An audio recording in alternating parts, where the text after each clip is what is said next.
ক্ষেত্রে কি বলছে, কোনো গোলাকার গ্যাস বেলুন ফোলাবার সময় তার ব্যাসার্ধের দৈর্ঘ্য 7 সেমি থেকে 21 সেমি হলে পূর্বের ও পরের সমগ্রতলের ক্ষেত্রফলের অনুপাত নির্ণয় করি। সমগ্রতলের ক্ষেত্রফল আমরা জানি সমগ্রতলের ক্ষেত্রফল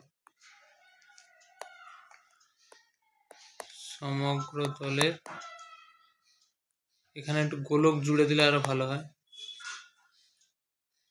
গোলকের সমগ্রতলের ক্ষেত্রফল সমান 4 পাই r স্কয়ার বর্গ একক। আচ্ছা, ব্যাসার্ধ যখন 7 সেমি, সমগ্রতলের ক্ষেত্রফল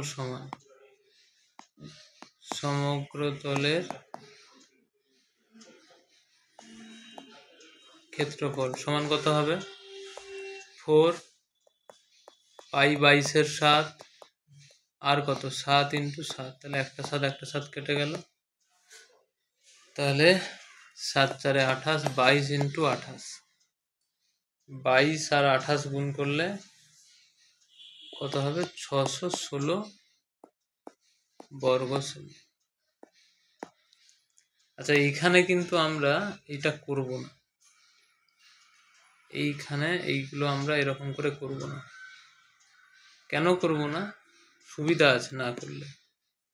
4 পাই যেমন আছে থাক, আর স্কয়ারটা লিখে দে 7 × 7, এত বর্গ সেমি হলো। আচ্ছা, এবারে লিখব আবার ব্যাসার্ধ যখন কত সেমি আছে? 21 সেমি। সমগ্রতলের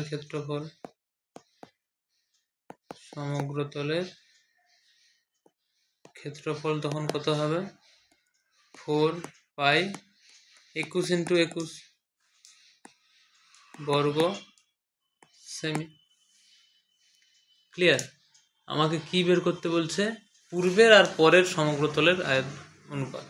তাহলে অতএব পূর্বের ও পরের সমগ্রতলের ক্ষেত্রফলের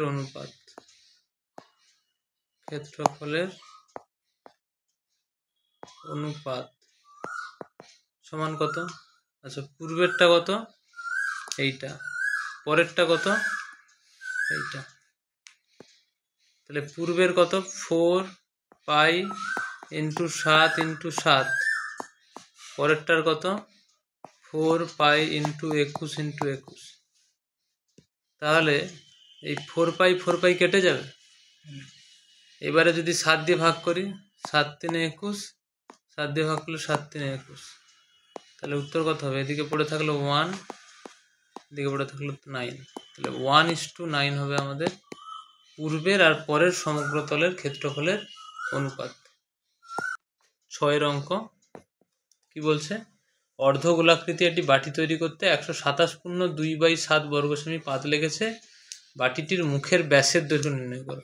ধরি বাটিটির মুখের ব্যাসার্ধ ধরবো, ব্যাস তার দ্বিগুণ হয়ে যাবে, ব্যাসার্ধ সমান আর সেমি ধরবো।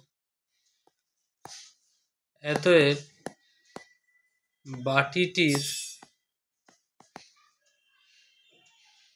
বাটিটি অর্ধগোলাকৃতি, তাহলে অর্ধগোলাকৃতি বাটি লিখব। অতএব অর্ধগোলাকৃতি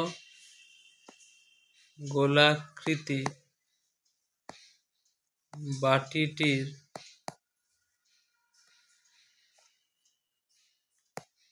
সমগ্রতলের ক্ষেত্রফল কত হবে? 2 পাই r স্কয়ার। অতএব 2 পাই r স্কয়ার সমান 127 পূর্ণ 2/7। এবারে এটাকে সলভ করার আগে এটা একটু ভেঙে নেব, বা 2πr² সমান 127 × 7 করে নেব, পূর্ণটা ভেঙে নেব। 127 সাথে 889 প্লাস 2/7 মানে 891/7 2πr² সমান, বা r² সমান কত হবে 891/7 × 2π। তাহলে 891/7 × 2, পাইয়ের মান 22-এর 7 উপরে চলে গেল, তাহলে 7 কেটে গেল। তাহলে r² সমান 891, তাকে ভাগ করব কত দিয়ে 44 দিয়ে। 891কে 44 দিয়ে ভাগ করব। 891কে 44 দিয়ে ভাগ করলে ভাগফল হবে 20.25। তো r² সমান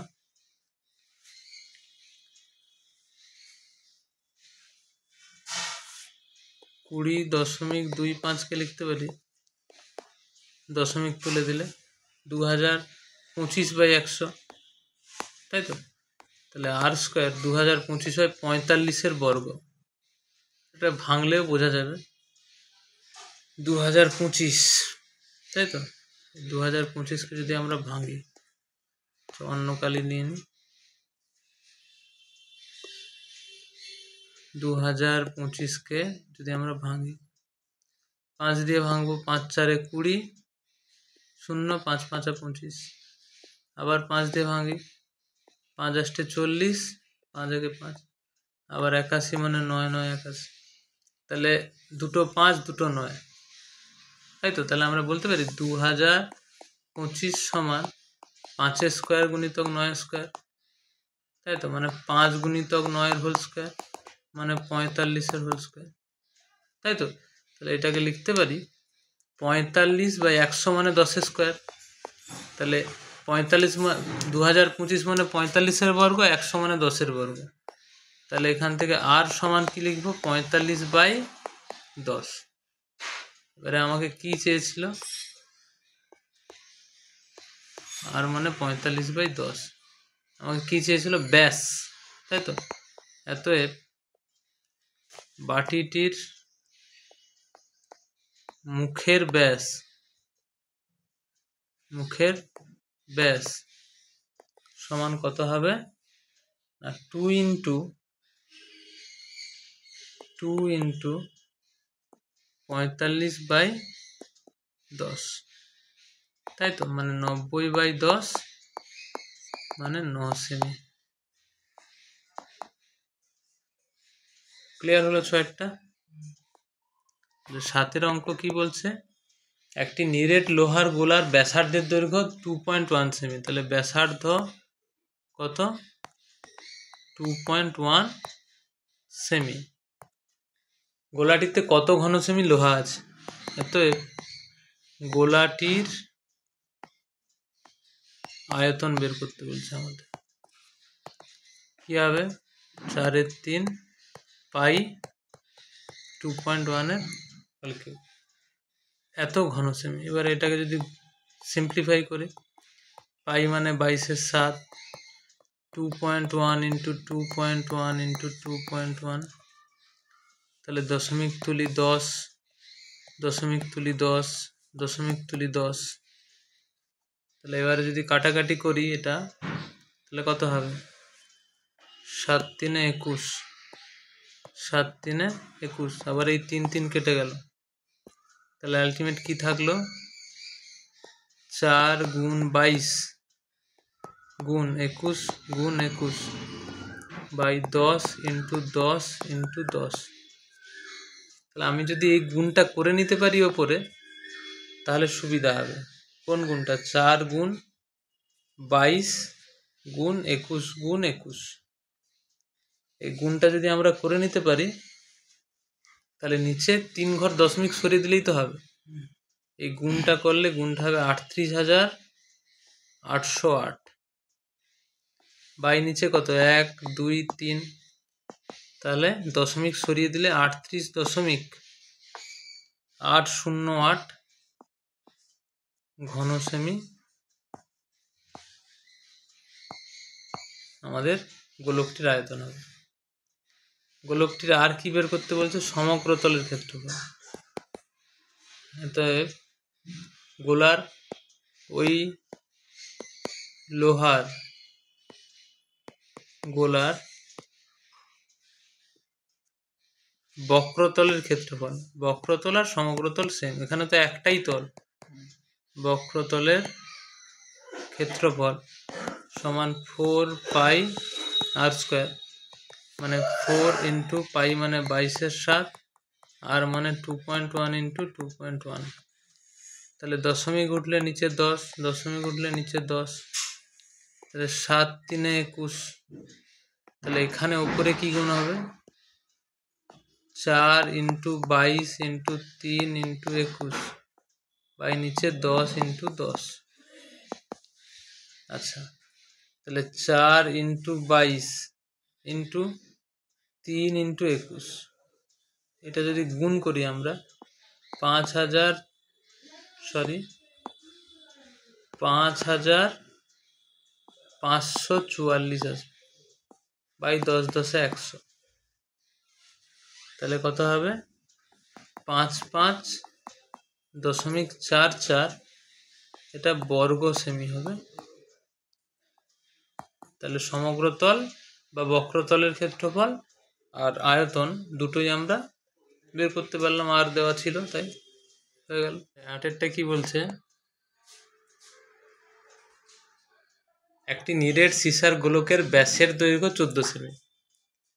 এই গোলকটি গলিয়ে 3.55 সেমি দৈর্ঘ্যের ব্যাসার্ধের কতগুলি নিরেট গোলক তৈরি করা যাবে? মানে বড় গোলক ছিল, সেটা থেকে ছোট করে, মানে ছোট গোলক কতগুলো বানানো যাবে? তাহলে একের বেশি তো বানানোই যাবে, বোঝা যাচ্ছে। তাহলে নিরেট যে মানে বড় গোলকটা ছিল, তাহলে বড় সিসার গোলকটি, বড় নিরেট সিসার গোলকটির ব্যাস কত? 14 সেমি।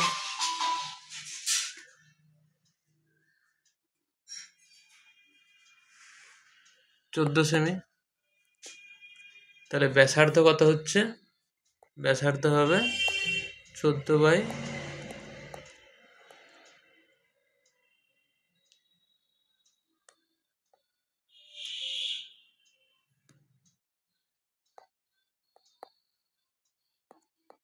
ব্যাসার্ধ তাহলে অর্ধেক হবে, মানে 7 সেমি।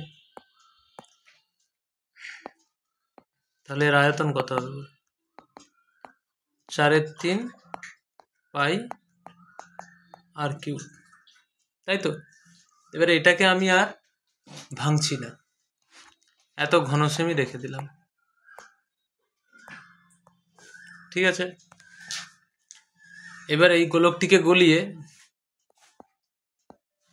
ছোট ছোট যে নিরেট গোলক বানাবো, ধরি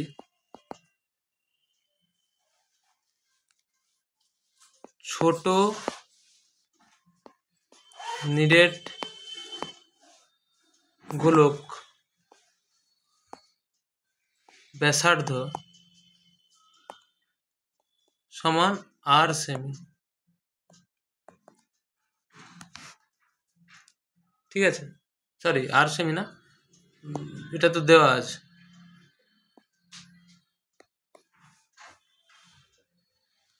কত দেওয়া আছে? 3.5 সেমি, তাই তো। এবারে বল, তাহলে এই ধুরিটা কেটে দিই, এখানে লিখব ধরি ছোট নিরেট গোলক XT তৈরি করা যাবে, এক্সটি তৈরি করা যাবে, মানে এই বড়টাকে গলিয়ে ছোটগুলো এক্স খানা বানানো যাবে। তাহলে শর্তানুসারে কি লিখতে পারবো? শর্তানুসারে কি লিখতে পারবো বল? শর্তানুসারে লিখতে পারবো 4/3 মানে বড়টির আয়তন সমান এক্স ইন্টু ছোটটির আয়তন। ছোটটির আয়তন কত হবে? 4/3 পাই ইন্টু 3.5 এর হোল কিউব। এখানে এই ছোটটির আয়তন লিখে নেওয়া যেতে পারত, মানে এইখানটায়। অতএব ছোট গোলকটির আয়তন, ছোট গোলকটির আয়তন সমান 4/3 পাই ইন্টু 3.5 এর কিউব ঘন সেমি। তাহলে বড়টির আয়তন যা হবে, বড়টিকে গলিয়ে ছোটগুলো কতগুলো বানানো যাবে? এক্সট্রা, তাই তো? তাহলে বড়টির আয়তন সমান এক্স ইন্টু ছোটটির আয়তন। এতগুলো ছোট আয়তন মিলে এই আয়তনটা দেবে। বোঝাতে পারলাম? তাহলে আমি এবারে যদি ক্যান্সেলেশন করি, এটাকে যদি আমি মুছে দিই, এবারে বা দিয়ে কি লিখবো? এদিকে 4/3 এদিকে 4/3 কাটলো, এদিকে পাই কাটলো। তাহলে এক্স সমান কি হবে? 7 গুণ 7 গুণ 7 বাই 3.5 ইন্টু 3.5 ইন্টু 3.5। যদি তাই হয় তাহলে এই 3.5-এর দশমিক উঠলে ওপরে 10, এই দশমিক উঠলে ওপরে 10, এই দশমিক উঠলে ওপরে 10 হলো। আচ্ছা, এবারে যদি কাটাকাটি করি, দেখো 7 5-এ 35, 7 5-এ 35, 7 5-এ 35, আবার 5 2-এ 10, 5 2-এ 10, 5 2-এ 10। তাহলে সমান কি হচ্ছে? 2 গুণ 2 গুণ 2। তাহলে 2 2 2 কত হচ্ছে? 2 2 2 2 4 2 8। তাহলে 8টি ছোট গোলক বানানো যাবে। বড় নিরেট গোলকটিকে গলিয়ে ছোট নিরেট গোলক কটা তৈরি করা যাবে? 8টি তৈরি করা যাবে। তাহলে এটাই হলো অ্যান্সার।